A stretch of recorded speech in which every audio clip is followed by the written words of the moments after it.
प्रजासत्ताक दिनाचा विजय असो अशा घोषणा मुलांच्या सकाळी 8 ते 9 वाजेला ऐकायला येतात. शाळेसमोर झेंडा फडकवला जातो आणि गावाच्या चौकात सुद्धा. काही ठिकाणी सोसायटींमध्ये पुरुषांची जास्तीत जास्त उपलब्धी असते, स्त्रिया मात्र मोजक्याच येतात. स्वयंपाकाचीही गडबड असतेच. आज आपण इथे 35 ते 40 मिनिटात थाळी बनवणार आहोत.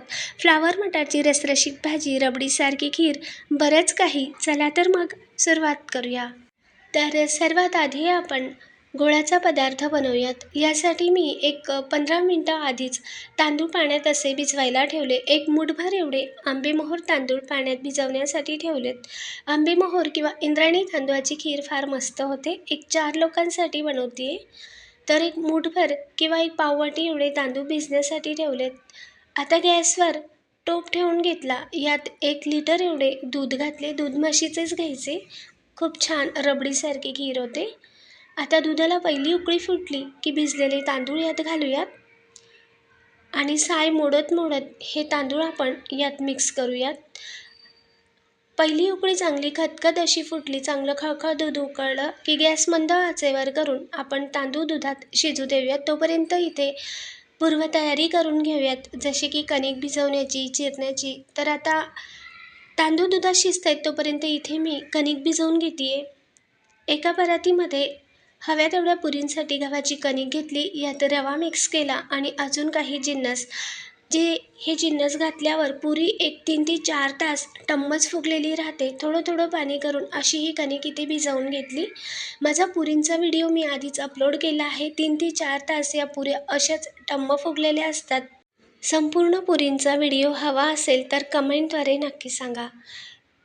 आता कणिक भिजवून घेतली. त्यानंतर भजींसाठीचे बेसनही भिजवून घेऊया. तर इथे मी एका खोलगट भांड्यात 1 वाटी एवढं चणा डाळीचे पीठ किंवा बेसन पीठ घेतले, गच्च भरून असे. यात चवीनुसार मीठ, अगदी चिमूटभर एवढीच हळद घालायची. नाही घातली तरीही चालेल, पण अगदी चिमूटभर हळद, पाव चमचा एवढी मिरची पावडर. त्यानंतर हिरवी मिरची, लसूण, जिरे, ओव्याचा ठेचा करून घातला. लसूण नसेल आवडत तुम्हाला, नाही घातला तरीही चालेल, पण एकदा या पद्धतीने करून पहा. चिरलेला कांदा आणि कोथिंबीर घालून हे कोरडंच मिक्स करून घेऊयात. त्यानंतर थोडं पाणी करून हे भिजवून घेऊयात. सुरुवातीला एकदम पाणी घालायचं नाही, गुठळी मोडत बेसन पीठ भिजवायचे. तर या पद्धतीने थोडंसं मी अजून घट्टसर ठेवलं आहे. भजी तळण्याच्या वेळेसही थोडं पाणी घालून मिक्स करूयात, म्हणजे अजून उष्णतेने पीठ पातळ होतं, म्हणून थोडंसं घट्टसरच भिजवायचं. आता मिक्सरच्या भांड्यामध्ये भाजीसाठी 2 लहान आकाराचे टोमॅटो मोठ्या फोडींमध्ये करून अशी प्युरी करून घेतली. आता ही प्युरी एका वाटीमध्ये काढून घेऊयात आणि याच भांड्यामध्ये मध्यम आकाराचा उभ्या पातळ फोडींमध्ये चिरलेला कांदा घातला. यात घालूया आता खडे मसाले.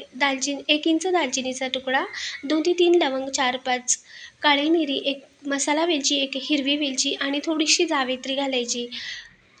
इथे 1 लाल अख्खी सुकी बेरडी मिरची घातली. अर्धा ते पाऊण इंच आल्याचा तुकडा, 10 ते 12 लसण पाकळ्या. बेरडी मिरचीमुळे रंगही खूप छान येतो, हे पहा. आणि भाजीही खूप टेस्टी अशी होते. एकदा या पद्धतीने रसरशीत ही फ्लावर मटार बटाट्याची भाजी करून पहा. आता खिरीकडे वळूयात. तर तांदूळही आपले दुधात शिजत आले आहेत, हे पहा. अजून आपण 1 ते 2 मिनटं मंद ते मध्यम आचेवर हे दूध असं शिजू देऊयात. तर अजूनच ही खीर दाटसर अशी होईल. दुसऱ्या बर्नरवर मी इथे भातही लावून घेतला होता, म्हणजे स्वयंपाकही आपला पटकन असा पुढे जातो. आता यात घालूया आपण साखर. इथे मी 1 पाऊण वाटी एवढी साखर घातली 1 लिटर दुधासाठी. तुम्ही तुमच्या गोडीप्रमाणे साखरेचं प्रमाण कमी अधिक करू शकता. सगळं आता मिक्स करून घेऊया. साखर घातल्यावर थोडीशी पातळ दिसते आपल्याला ही, पण थंड झाल्यावर ही खीर अजूनच घट्टसर अशी होते. पण तांदूळ शिजल्यावर मगच साखर घाला, नाहीतर मग साखर तांदूळाला शिजू देत नाही, म्हणून तांदूळ शिजत आला की तेव्हाच साखर घालायची. आता ड्रायफ्रूटसाठी एका कटल्यामध्ये 2 चमचे एवढे साजूक तूप घातले. चारोळी, काजू, बदाम, पिस्ता आणि किशमिश घालून हे थोडेसे क्रंची असे किंवा किशमिश असे टम्म बोरासारखे फुगत आले की तोपर्यंत तुपात तळून घेऊयात. आणि आता तळलेले ड्रायफ्रूट आपण खिरीवर घालूयात. काजू, बदाम, पिस्त्याचं प्रमाण तुमच्या आवडीनुसार थोडंफार कमी अधिक करू शकता, पण चारोळी मात्र जास्तीत जास्त घाला. खूप छान अशी ही खीर होते. एकदा सगळं मिक्स करून घेऊयात. गॅस आता मंद आचेवर करून 2-3 मिनटं अशीच ही खीर शिजू देऊयात. आणि यात घालूया आता अर्धा चमचा एवढी वेलची पूड. मिक्स करून घेऊयात आणि गॅस मंद आचेवर ठेवूनच अजून 1 मिनटं अशीच राहू देऊयात. आता 1 ते 2 मिनिटानंतर हे पहा सर्व ड्रायफ्रूटचे काप असे वरती तरंगून आलेत आणि इतपत ही खीर अशी मस्त दाटसर झाली आहे. थंड झाल्यावरही अजूनच दाटसर होते म्हणून थोडीशी पातळ अशी ठेवायची. आता गुळाचा पदार्थ बनवून आपण झाकून ठेवला. म्हणजे सुरुवातीला गुळाचा पदार्थ बनवून घेऊयात. त्यानंतर आता भाजीसाठीची तयारी करून घेऊयात. आपण भाजीची पेस्टही आधीच करून घेतली. गॅसवर आता कढाई ठेवून घेतली. यात मोठं 1 चमचा एवढे तेल घातले आणि यात घालूयात फ्लावरचे तुरे. तर इथे मी 1/2 किलो एवढे फ्लावरचे असे तुरेच तोडून घेतले आणि फ्लावर आधी एक 5 ते 10 मिनटं गरम पाण्यात मिठाच्या पाण्यात ठेवली होती. म्हणजे फ्लावर आतपर्यंत स्वच्छ अशी धुतल्या जाते. थोडंसं गरम पाणी करायचं आणि गरम पाण्यात मीठ टाकून ही फ्लावर एक 5-10 मिनटं अशीच ठेवायची. पाण्यातून काढून घेतल्यानंतर फ्लावर आपण लालसर होईपर्यंत अशी तळून घेतली. हे पहा आणि आता काढून घेतली. आता याच तेलात 2 मध्यम ते मोठ्या आकाराच्या बटाट्याच्या फोडी घालूयात आणि बटाटेसुद्धा सोनेरी रंग येईपर्यंत तळून घेऊयात. सर्व बटाट्याची साल काढून धुवून अशा मोठ्या फोडींमध्येच बटाटे चिरून घेतले. बटाटे आणि फ्लावर थोड्याशा मोठ्या फोडींमध्येच करायचे. तर हे पहा असा या पद्धतीने मी हा बटाट्याचाही रंग ठेवला आहे. सोनेरी असा रंग आला पाहिजे. आता सर्व बटाट्याच्या फोडीही तळून काढून घेतल्या. आता याच तेलामध्ये 1 चमचा एवढे जिरे घातले, 1/2 चमचा एवढे हिंग. आता यात घालूया आपण कांदा.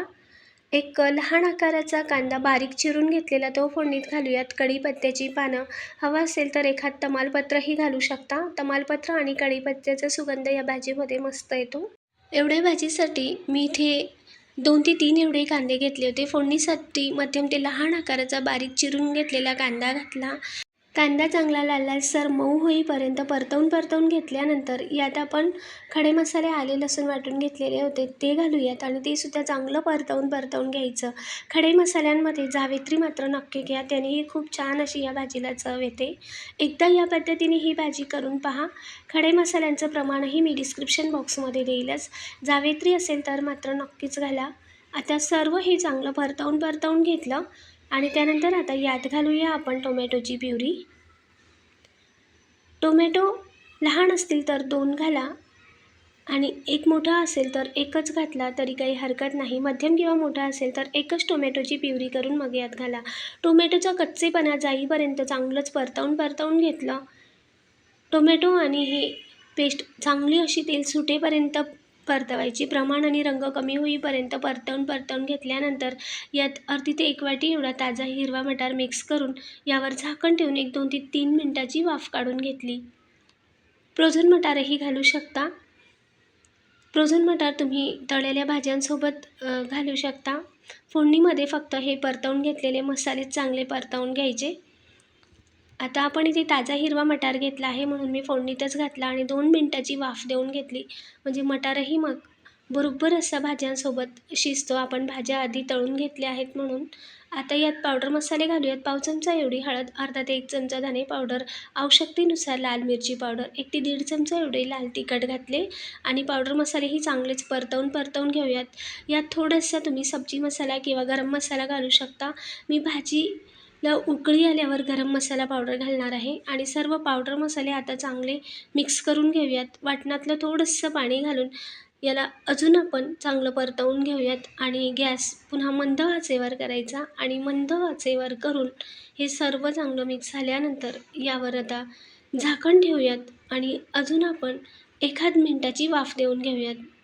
आता काही सेकंदांनंतर झाकण काढून घेतले तर मस्त असं याला तवंग आला आहे. आजूबाजूने तेल सुटेपर्यंत हे अजून चांगले मसाले शिजवून घेतले आणि यात घालूया आता तळून घेतलेल्या भाज्या, फ्लावर आणि बटाटा. तो सुद्धा चांगला मसाल्यामध्ये कोट करून घेऊयात. चांगलं परतवून घेऊयात. बेरडी मिरचीमुळे या भाजीला रंगही फार छान येतो. चांगलं परतवून घेतलं की आता यात गरम पाणी घालूयात. हवं तर तुम्ही सुकी लपथपीतही ही भाजी करू शकता, पण थोडीशी मी दाटसर अशी ग्रेव्ही ठेवणार आहे म्हणून यात 1.5 ते 2 ग्लास एवढं गरम पाणी घातलं. एकदा आता सर्व भाजी आपण मिक्स करून घेऊयात. पुरीसोबतही ही सुकी भाजी मस्त होते. थोडंसं पाणी घालून लपथपीतही करू शकता सुकी भाजी. आता सगळं हे ढवळून घेतलं आणि गॅस आता मोठ्या आचेवर करून खळखळ अशी उकळी येऊ देऊयात. उकळी फुटल्यानंतर आता चवीनुसार मीठ घालूयात. एकदा पुन्हा ढवळून घेऊयात आणि सर्व मीठ असं मिक्स केल्यानंतर चांगली उकळी फुटली खळखळ अशी की गॅस आता पुन्हा मंद आचेवर करूयात आणि मंद आचेवर करून यावर आपण झाकण ठेवून घेऊयात. आता भाजी शिजते तोपर्यंत आपण पुरीही लाटून घेऊयात. तर इथे मी सुरुवातीला 8 ते 9 पुऱ्या लाटून घेतल्यात आणि आता भाजी तपासून पाहूयात. एक 5-6 मिनटं मंद आचेवर भाजी शिजत होती. तर हे पहा छान असं भाजीला तवंग आला आहे आणि मस्त अशी दाटसर ही ग्रेव्ही झालेली आहे. खूप छान चवीला ही भाजी लागते. गॅस मंद आचेवर ठेवून अशीच 1-8 मिनटं भाजी राहू दिली. वरून थोडासा मी गरम मसाला घातला आणि भरपूर चिरलेली कोथिंबीर घालूयात. आता आपली इथे भाजी ही तयार आहे. पुरी तळायला घेऊयात. सुरुवातीला साधारणच तेल गरम आहे. तर यात आधी मी उडदाचे पापड तळून घेतले आणि तांदळाचे सुद्धा. त्यानंतर आता कुरडई घालूयात. टम्म असे हे पापडसुद्धा मस्त फुगतात. मी उडदाच्या पापडाचा व्हिडिओसुद्धा आधीच अपलोड केला आहे आणि कुरडईचा व्हिडिओ नक्की बघा. तर कुरडई पापड आधीच तळून घेतले. त्यानंतर आता भजी तळायला घेऊयात. पीठ आपल्याला घट्टसर वाटत असेल तर थोडासा पाण्याचा शिंपडा देऊन अजून पीठ मिक्स करून घ्यायचं आणि एक एक करून सर्व भजी अशी सोडून घेतली आणि 1-8 मिनटानंतर भजी उलट करून दर 1 ते 1.5 मिनटानंतर उलटपालट करून भजी अशी तळून काढून घेऊयात. आता भजी तळून झाल्यानंतर पुरी तळायला घेऊयात. तर आधीच मी 8 ते 9 पुरी अशा लाटून घेतल्या होत्या भाजी शिजेपर्यंत आणि पुरी तळण्यासाठीही अगदी थोडंसंच 1 पुरी बसेल एवढंच तेल ठेवायचं. म्हणजे पुरीही टम्म फुगते आणि जास्त तेलही मग वाया जात नाही. किंवा 2-2, 3-3 पुरीही आपण सोडून घेऊ शकता जर मोठी कढाई असेल तर. तर इथे मी एका पुरीत होईल एवढंच तेल घातलं आहे. म्हणजे कुरडई पापड तळून झाल्यानंतर 1 पुरीसाठी जेवढं तेल लागेल तेवढेच तेलात मी एक एक करून ही पुरी तळून घेते. सर्वच पुऱ्या या मस्त टम्म फुगतात आणि 2 ते 3 तास या पुऱ्या तशाच राहतात. सर्व पुरी तळून घेतल्यानंतर आता गरमागरम थाळीत सर्व करूयात. तर मस्त अशी रबडीसारखी खीरही झाली आहे आणि भाजी पाहू शकता तुम्ही रसरशीत अशी ही फ्लावर मटार बटाट्याची भाजी झाली आहे. आमच्याकडे प्रजासत्ताक दिनाला जलेबी बनवली जाते किंवा सहसा करून घरोघरी जलेबी तरी आणलीच जाते आणि गोडधोड अशी ही संपूर्ण स्वयंपाकाची थाळी आपली इथे तयार आहे. जिलेबीचा व्हिडिओ हवा असेल तर चॅनलवर आहे. तर पुरीही पाहू शकता तुम्ही टम्म अशा या पुऱ्या फुगतात. 2 ते 3 तास या पुऱ्या अशाच राहतात आणि भाजीही आपली मस्त अशी झाली. खीरही अगदी रबडीसारखी आणि दाटसर अशी झाली आहे. पुरीसोबत ही आंबेमोहोर तांदळाची खीरही मस्तच लागते. तर तुम्ही पाहिलं आपण 35 ते 40 मिनटात ही थाळी तयार करून घेतली. अगदी झटपट अशी. नवशिक्यांसाठी फार उपलब्ध असा व्हिडिओ आहे. नक्की बघा. चॅनलला लाईक करा, शेअर करा, सबस्क्राईब करायला विसरू नका. कमेंटद्वारेही नक्की सांगा. नवीन रेसिपीसोबत पुढच्या भागात पुन्हा भेटूया. धन्यवाद.